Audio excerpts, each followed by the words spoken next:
শুভ সকাল বন্ধুরা, সবাই কেমন আছো? দেখো সকালে ঘুম থেকে উঠে প্রথমে ব্রাশ করে মুখটা ধুয়ে নিলাম। এদিকে দেখো মা বাসি কাজ করছে, এই যে বাসনগুলো ধুয়ে নিচ্ছে। তো বেশ খানিক ধুয়ে নিয়েছি, তার জন্য আমি দেখো বাসনগুলো ঘরে নিয়ে নিচ্ছি। তারপর দেখো এখন আমি টিফিন খাবো, তো তার জন্য চানাচুর, মুড়ি, একটু সর্ষে তেল আর একটু ধনেপাতা নিয়ে দেখো মুড়িটা মেখে খেয়ে নিলাম। তারপর দেখো চলে এসেছি মোরগটা ছাড়তে, অনেক ডাকাডাকি করছে কারণ বেলা হয়ে গেছে, তো তাই মোরগটা ছেড়ে এখন লেগে গেছি উঠান ঝাড় দিতে। আর এদিকে দেখো আজকে কিন্তু একটু উঠান ঝাড় দেবো, কারণ ওই নতুন বাড়ি উঠানটা কিন্তু বৌদিভাই ঝাড় দিয়ে দিয়েছে।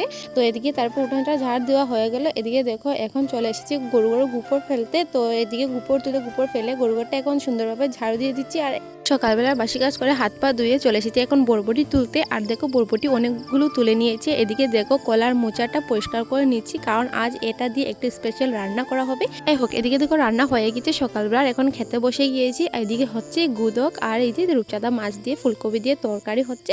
আর বন্ধুরা, গুদকের রেসিপি দেখার হলে অবশ্যই চ্যানেলটাকে এখনই সাবস্ক্রাইব করে বেল আইকনে ক্লিক করে রেখে দাও। তো আজকের মিনি ব্লগটা তোমাদের কাছে কেমন লেগেছে অবশ্যই কমেন্টে জানিও। Tata, by.